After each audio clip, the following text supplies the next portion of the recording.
What's up, everybody? Welcome back to my YouTube channel. If you are new here, my name is EbonieG. This is EbonieG TV, where we talk about all sorts of things that you probably want to put in your group chat, but you might be too embarrassed. Here you can find, we can experiment and find answers to questions that you have always asked. So, the question of the day is it actually okay to not be okay? There is this thing, this energy out in our society which says, well, it's okay if you're not okay. You can just share that. But is that actually true? Lots of us don't belong to friend groups, families, organizations that create and allow space for us to not be okay. And then the question becomes, so where do you put it? What do you do with it? When you're not okay, what do you do with it? I'm somebody who can really pull into myself. Shout out to Andrew Dean, because this is his analogy. Pull into myself like a turtle. I love turtles, especially for this purpose, that they have a built-in defense mechanism that they can just pull into themselves and focus on whatever they need to focus on. And I think as human beings, we do a lot of lip service when it comes to telling people that we can be a safe space for them and come and be yourself, and it's okay for you to not know all the answers or to not feel comfortable. But then we operate in another way. We undermine people, or we question their capacity, we question their capability, we question their ability. We don't allow them room to grow and grow beyond. We don't allow them room to process. We kind of have these incredible demands and expect perfection at every step of the way. So that brushes up against real life experience, where we feel like, here I am, feeling overwhelmed with life, feeling overwhelmed with the whole Panasonic happening around us, feeling overwhelmed with other things that might be happening in your life, feeling overwhelmed. And then also feeling overwhelmed around expectations that people have of you. Is it okay to not be okay? I think the answer is yes and no. If we're going to be honest about it, yes, it should be.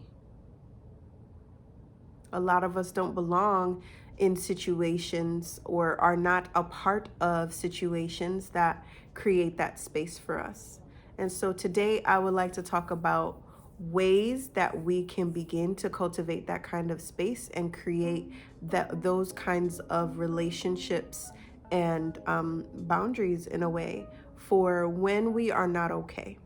I want to first preface this by saying that I am by no means an expert on this. I am also experimenting with all of you who are watching. This topic is something I'm passionate about because I notice this is a trend for me.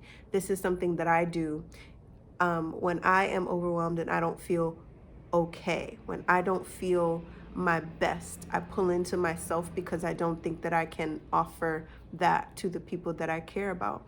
I don't think that I will be accepted if I do that. For some of these people, they have come to rely on me to be the person that keeps things afloat, or the person that helps them in their own crises, which leaves a lot of room, or rather it leaves no room for me to be a human being.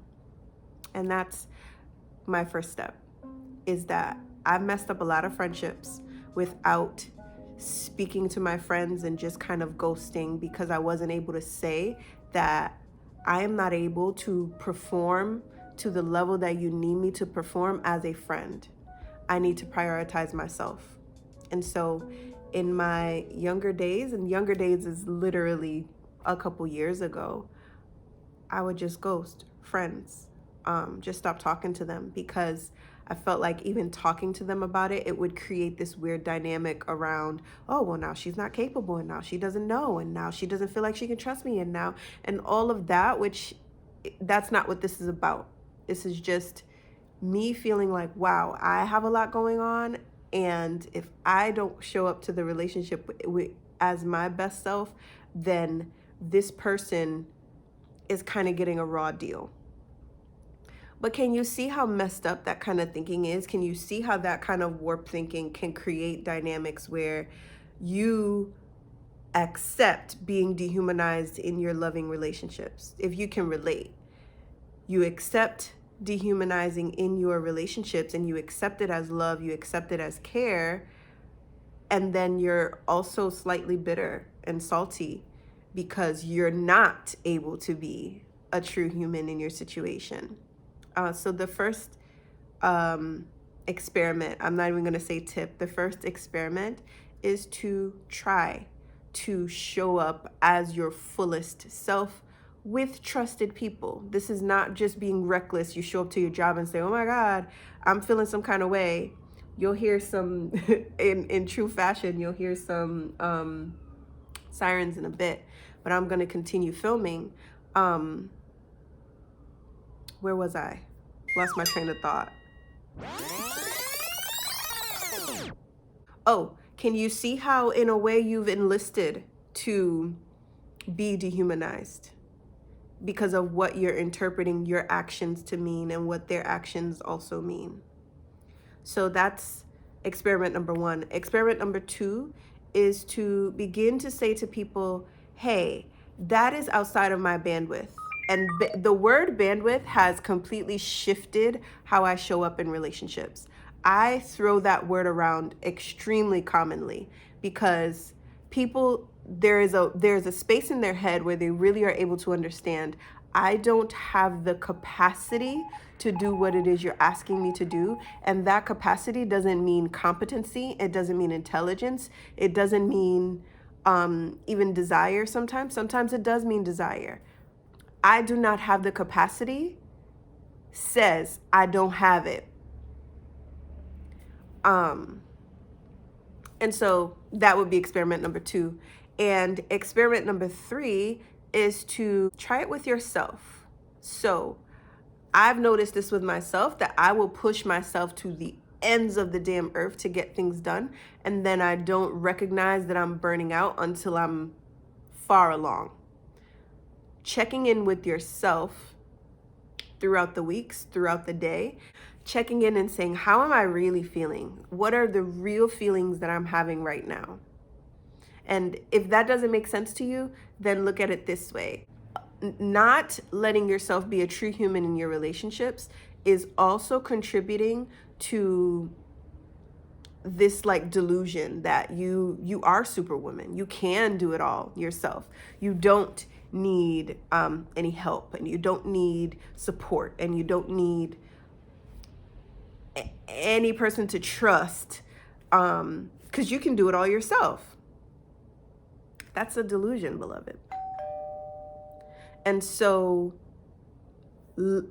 if that is one delusion, then this is asking or inviting to say, where else might I be deluded around my capacity, around my ability, around my interest to do things? Let me know what else you're trying. We're all just trying this out. That's the thing. That's what's so fun and dynamic about this, is that we are all experimenting and trying to figure out what works and what doesn't work for each of us individually. So these 3 experiments work for me. It may not work for you. Have you found other things that work for you around when you feel like you've reached capacity? Let me know about it. Tell me in the comments. I thank you so much for watching. If you got to this point in the video, why haven't you subscribed? If you like content like this, if you like me sitting here and talking to you about these heartfelt concepts, then please give this video a thumbs up and hit the notification bell and subscribe and make a comment in the comments. Thank you, and I will see you next time.